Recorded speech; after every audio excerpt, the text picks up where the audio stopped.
Okay.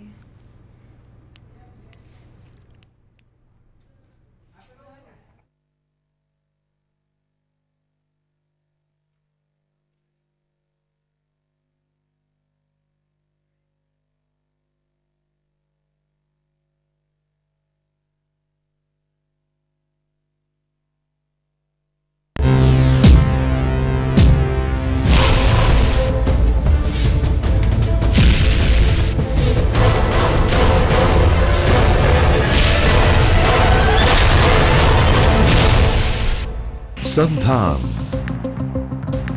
All Gujarat integrated classroom સેટેલાઇટના માધ્યમથી જોડતી કડી એટલે સંધાન.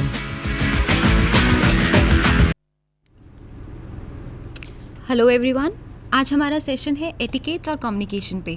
हम आपको बताएंगे कि किस तरह से आप बिहेव करना चाहिए आपको सबके सामने और किस तरह से बात करनी चाहिए. मेरे साथ प्रियंका है और मैं स्वाति, और हम दोनों ये सेशन कंडक्ट करेंगे. तो हम शुरू करेंगे. हम इस सेशन में 6 टॉपिक कवर कर रहे हैं. Greetings, introductions, communicating in a group, appearance, posture आपका कैसा रहना चाहिए बात करते समय किसी के साथ, और जनरल रूल्स कम्युनिकेशन के लिए. और उसके बाद हम बताएंगे work place etiquettes, dining etiquettes, phone etiquettes और ईमेल एटिकेट्स.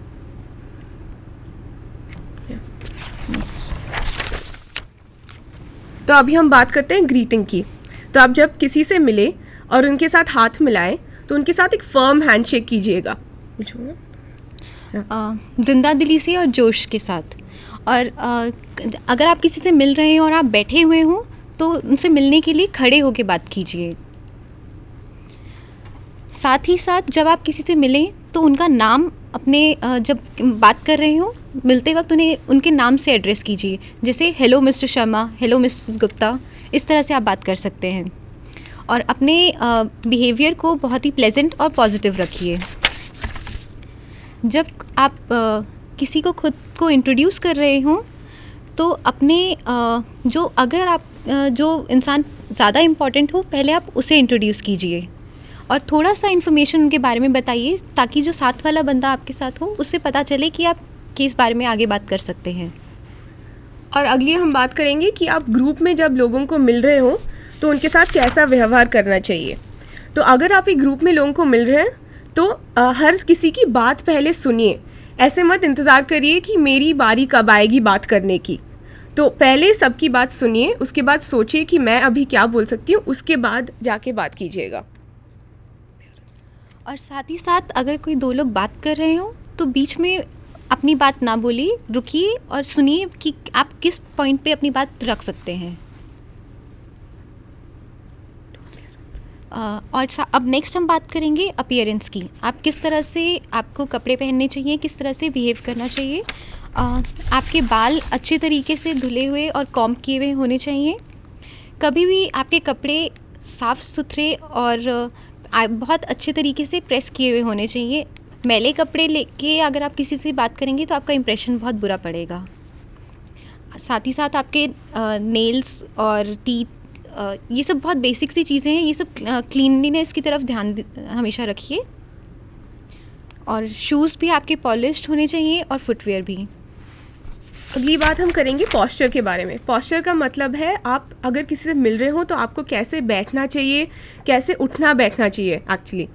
तो अगर आप किसी से बात करें ऐसे सीधे बैठिए, ऐसे मत झुक के मत बैठिएगा, और एल्बोज़ को टेबल पे मत रखिए, ये बहुत इम्पोलाइट लगता है. और जब आप खाना खा रहे हो बीच में बात करते वक्त तब आप अपना एल्बो टेबल के ऊपर रख सकते हैं. साथ ही बहुत स्ट्रॉन्ग परफ्यूम मत यूज़ कीजिए, दूसरे लोगों को इससे दिक्कत हो सकती है. साथ ही साथ कई प्रोफेशंस में आपको मेकअप करना पड़ता है बट ज़्यादा मत कीजिए, it doesn't look very good. और हमेशा ज़रूरी नहीं कि आपको नए या बहुत अच्छे कपड़े ही पहनने हो. अगर आपके कपड़े साफ़ सुथरे हों और अच्छे तरीके से प्रेस किए हों तो भी आपका बहुत अच्छा इंप्रेशन पड़ सकता है. और नेक्स्ट हम बात करेंगे कि जनरल रूल्स क्या होने चाहिए जब आप किसी से मिल रहे हो. तो जब सपोजिंग आप रूम में एंटर कर रहे हैं तो बहुत पोलाइटनेस से बात कीजिए. Use the words like thank you, sorry, please. ये सब स्टैंडर्ड वर्ड्स हैं जो बहुत पोलाइट लगते हैं आप किसी से बात करने के टाइम। और अगर आपको किसी ने थैंक यू बोला तो आप उनको ज़रूर योर वेलकम बोलिएगा। और किसी से बात करते समय उनके साथ अच्छी आई कांटेक्ट मेंटेन कीजिए। हमेशा टाइम से पाबंद रहिए। अगर आपको कहीं पहुंचना है तो कोशिश कीजिए कि 10-15 मिनट जल्दी ही पहुंचें, ताकि आप वहां जाके अपने आप को काम कर सकें। और बहुत ही so it's better if you reach earlier than the scheduled time. Next होगा, अगर आप किसी के लिए अगर आप एक ग्रुप में हैं और दरवाजे पर आप पहले पहुंच रहे हैं तो उस दरवाजे को खोल के रखिए, ताकि जब तक बाकी लोग अंदर ना आ जाएं। अगली बात हम करेंगे कि आप जब नौकरी करेंगे तो आपकी वर्क प्लेस में आपका व्यवहार कैसा होना चाहिए। तो साधारण आजकल आप जब नौकरी करेंगे तो आपको एक क्यूबिकल दिया जाएगा, एक ऑफिस का कमरा नहीं, पहले कुछ सालों के लिए एटलीस्ट। तो आपको ये ध्यान में रखना चाहिए कि आपकी क्यूबिकल एक छोटी सी जगह है आपके लिए, और अगले क्यूबिकल में भी कोई बैठा है तो आप इतने ज़ोर से ना बात कीजिए कि अगले क्यूबिकल में जो बैठा है उसको तकलीफ़ हो, क्योंकि वो भी अपने काम में लगा हुआ है। अगर आप कॉल ले रहे हैं आपके क्यूबिकल में तो इसका बहुत ध्यान रखिए। और क्यूबिकल में बैठते टाइम ऑफिस में आप पर्सनल कॉल्स लेना उचित नहीं होता है। प्रोफेशनल कॉल्स मतलब आपकी अगर क्लाइंट से बात करनी हो या ऑफिस में आप किसी और से बात करनी हो तब ठीक है, लेकिन पर्सनल कॉल्स मत लिया कीजिए। और अपने कलीग्स को बहुत ही रिस्पेक्ट से ट्रीट कीजिए, बिकॉज़ आप लोग को उनके साथ काम करना है। तो जितना आपका रिस्पेक्टफुल एनवायरनमेंट रहेगा एक दूसरे के साथ, उतने ही आपके रिलेशनशिप्स अच्छे रहेंगे। और एक बहुत ही उम्दा तरीका ये है कि आप जब नए ऑफिस में जाएं तो उन लोगों से पूछिए कि आपको कम्युनिकेट करने के क्या चैनल्स हैं। कई ऑफिसेज़ में होता है कि आपको सिर्फ एक स्ट्रिक्टली प्रोफेशनल ईमेल के थ्रू कम्युनिकेशन होती है। कई ऑफिसेज़ में ओपन डोर पॉलिसीज़ होती हैं जहाँ पे आप जाके अपने मैनेजर से फ्रैंकली बात कर सकते हैं। बट ये सब चीज़ें आपको आपके सीनियर्स के थ्रू पता चल सकती हैं। तो वहाँ नए ऑफिस में जाने के बाद आप एक बार ये चीज़ उनसे पूछ लिया कीजिए। अगली हम बात करेंगे डाइनिंग एटिकेट की, कि आप खाना खाते समय आपको कैसे व्यवहार करना चाहिए। क्योंकि बहुत बार ये होता है कि आप जब नौकरी करेंगे तो आपको फॉर्मल डिनर्स या लंचेस के लिए जाना पड़ेगा, नॉट ओनली कि आपके साथ जो नौकरी करें उनके साथ, आपके क्लाइंट के साथ भी। तो यहाँ पे आपकी डाइनिंग एटिकेट बहुत ही ज़्यादा इम्पॉर्टेंट होती है। तो डाइनिंग एटिकेट में आप इंतज़ार कीजिए जब तक सब बैठ जाए टेबल पे, उसके बाद ही खाना शुरू करना चाहिए। और आपको एक नैपकिन दी जाएगी वहाँ पे, तो नैपकिन को अपने गोदी पे रखिएगा कवर करने के लिए, सो दैट कि जब आप खाना खा रहे हो कुछ गिर जाए तो आपके कपड़ों पे ना गिरे। और अगर बाई चांस कुछ स्पून या फोक गिर जाए तो उसे दोबारा मत यूज़ कीजिए और उसके बदले आस्क फॉर अ रिप्लेसमेंट, उसके बदले दूसरा स्पून या फोक यूज़ कर लीजिए।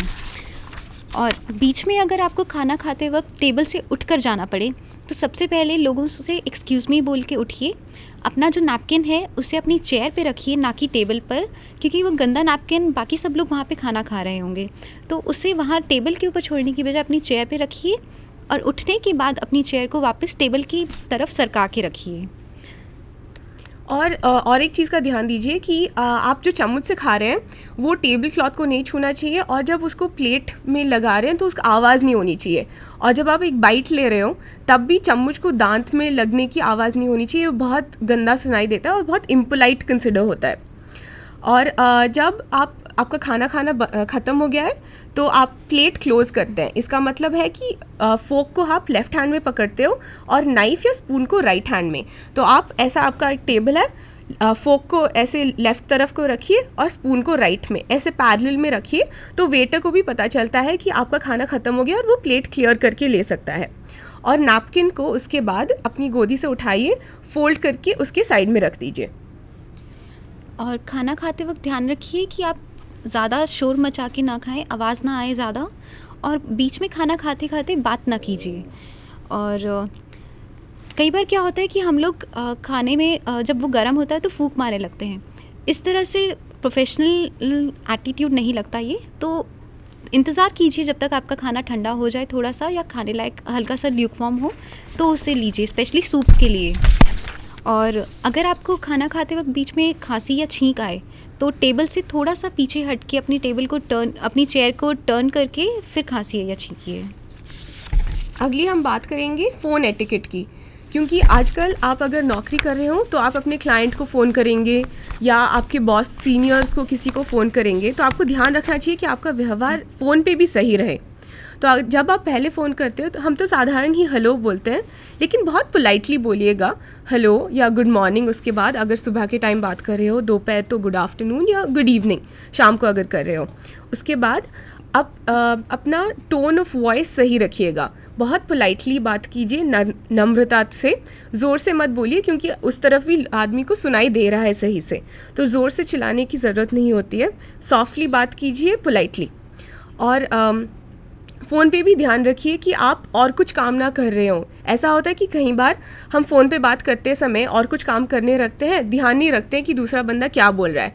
इसका बहुत ध्यान रखना चाहिए क्योंकि अगले दूसरे व्यक्ति को लगेगा कि आप उसकी ध्यान ही नहीं दे रहे हो उसकी बात पे। और साथ ही साथ जब आप कॉल करते हैं, सबसे पहले अपने आप को इंट्रोड्यूस कीजिए और फिर उस दूसरे इंसान का बारे में पूछिए कि सपोज़ मैंने अभी प्रियंका को कॉल किया तो बेटर रहेगा hello Priyanka, how are you, और इस तरह से this is Swati on this side. तो इस तरह से पहले आप अपने आप को इंट्रोड्यूस कीजिए और उसके बाद दूसरे व्यक्ति के बारे में पूछिए। नेक्स्ट चीज़, जब आप किसी के लिए फ़ोन का मैसेज ले रहे होते हैं कि कोई बंदा अभी कोई इंसान जब वहाँ पे है नहीं और आप किसी और के लिए मैसेज कलेक्ट कर रहे हैं, तो ध्यान रखिए कि फ़ोन नंबर, डिटेल्स, एड्रेस और ये सब पूरी कंप्लीट नेम, डेट, ये सब चीज़ें आप लें ताकि जब आप वो मैसेज किसी और को पास ऑन कर रहे हो तो उसको इन्फॉर्मेशन मिस ना हो जाए। और कई बार ये होता है कि आपकी एक कॉल आई है और आप दूसरे कॉल पे व्यस्त हैं, तो उस टाइम दूसरी एक फ़ोन उठाइए, उनको बोलिए कि मैं ज़रा दूसरी लाइन पे बात कर रही हूँ, आप ज़रा होल्ड करेंगे क्या। उनसे पूछिए, डायरेक्टली उनको होल्ड पे मत डालिए, उनको पहले पूछिए कि ठीक है कि आपके पास टाइम है, मैं आपको होल्ड पे डाल सकती हूँ। फिर दूसरी वाली फ़ोन कॉल आप जल्दी से निपटा दीजिए, फिर इनका कॉल लीजिए और उनसे बात कीजिए। और जब आप किसी के लिए मैसेज ले रहे हैं फ़ोन का और वो व्यक्ति यहाँ पे नहीं है, तो बेहतर है कि आप एक पीस ऑफ पेपर पे लिख के रख दें और जब वो व्यक्ति आए उनको वो पेपर दे दें कि ये आपके लिए फ़ोन कॉल आया था। लिख दीजिए कि किसने उनके लिए फ़ोन किया था, क्या टॉपिक था, किस लिए उनको फ़ोन किया था और किस टाइम पे मे बी उनको फ़ोन कर सकते हैं। और साथ ही साथ इस बात का बहुत ध्यान रखिए कि किसी भी मीटिंग में अपना फ़ोन या तो साइलेंट मोड पे या फिर स्विच ऑफ मोड में रखिए, बिकॉज़ किसी भी मीटिंग में अगर आपका फ़ोन बजेगा तो वो आपकी तरफ से अनप्रोफेशनल एटीट्यूड समझा जाएगा। और नेक्स्ट हम बात करेंगे कि आप अगर किसी को फॉर्मल लेटर्स या इनफॉर्मल लेटर्स भी हो, ईमेल हो, एसएमएस हो, तो आप उनको कैसे लिखना चाहिए, कैसे व्यवहार होना चाहिए उसमें। तो ईमेल में आप जब भी कोई फॉर्मल लेटर लिख रहे हो तो एड्रेस ठीक से लिखना चाहिए कि आप अगर एक फॉर्मल लेटर लिख रहे हो आपके बॉस को, तो उसमें डियर मत लिखिएगा, लिखिएगा रिस्पेक्टेड सर या मैम। और अगर आपको उनका नाम पता है, तो लिखिएगा मिस्टर या मिसेस, जो भी, उसके बाद कंटिन्यू कीजिएगा। और कुछ बेसिक रूल्स मैं अब आपको बताऊंगी। जब आप ईमेल लिख रहे होते हैं तो हमेशा ऑल कैप्स में अगर कोई वर्ड लिखते हैं तो उसे शाउटिंग की तरह समझा जाता है कि अगर आप किसी को चिल्लाने के लिए बोल रहे हो तो आप हर लेटर को कैप्स लॉक में करके लिखते हैं। इसी तरह से जब ओवर पंक्चुएटिंग करते हैं तो वो अच्छा नहीं माना जाता। बट साथ ही साथ कई बार आपको कैपिटलाइजेशन और पंक्चुएशन मार्क्स की ज़रूरत होती है ताकि आपकी ईमेल पढ़ी जा सके। साथ ही साथ प्रोफेशनल ईमेल्स में ध्यान रखिए कि आप इमोटिकॉन्स मत यूज़ कीजिए। जैसे हम स्माइलीज़ और अपने फ्रेंड्स के साथ बात करते हैं तो हम स्माइलीज़ यूज़ करते हैं, बट प्लीज़ ऐसा अपने प्रोफेशनल एटिकेट में नहीं कीजिए। और एक चीज़ का ध्यान रखिए कि स्पेलिंग और ग्रामर बिल्कुल भी गलत नहीं होनी चाहिए ईमेल में, स्पेशली फॉर्मल ईमेल्स में। ये बहुत बुरा दिखता है क्योंकि आपके बॉस सोचेंगे कि इतना भी ध्यान आपने नहीं दिया है एक फॉर्मल चिट्ठी लिखने के टाइम। तो आजकल तो माइक्रोसॉफ्ट वर्ड में बहुत ही आसान होता है, और इवन जब आप ईमेल भेज रहे होते हो तो वहाँ पे दिखाता है कि गलत स्पेलिंग है या गलत ग्रामर है, तो ऑटो करेक्ट का ऑप्शन रहता है। तो इस चीज़ का आपको बहुत ध्यान रखना चाहिए। और फॉर्मल ईमेल्स जब लिख रहे हैं आप, तो ईमेल्स में ये ऑप्शंस होते हैं कि रिप्लाई, मतलब जिसने आपको मेल भेजा है तो उसी को आप रिप्लाई डाल रहे हैं। रिप्लाई टू ऑल, मतलब हर किसी को जिसको वो ईमेल गया है सबको वो रिप्लाई जाएगा। और सीसी का मतलब होता है कार्बन कॉपी। तो आप लिखते हो टू, जो जिसको main recipient of that email है, जो से आपके कंपनी के प्रेसिडेंट से उनको आप लिख रहे हैं ये, तो उनको आप 2 में डालेंगे। सीसी में उनसे जो जूनियर है लेकिन उनको भी ये इन्फॉर्मेशन पास करना है, उनको आप सीसी में डालेंगे। और बीसीसी होता है ब्लाइंड कार्बन कॉपी, मतलब उन रेसिपिएंट्स को एक कॉपी जाएगी ईमेल की, लेकिन सबको पता नहीं चलेगा इनको गई है करके। तो अगर बीसीसी में लोगों को डालना अच्छा नहीं रहता है, क्योंकि उनको पता चलता है कि उनकी इम्पॉर्टेंस इतनी नहीं थी कि उनको सीसी या 2 में डाला गया है, तो बीसीसी का यूज़ जनरली अवॉइड किया जाता है।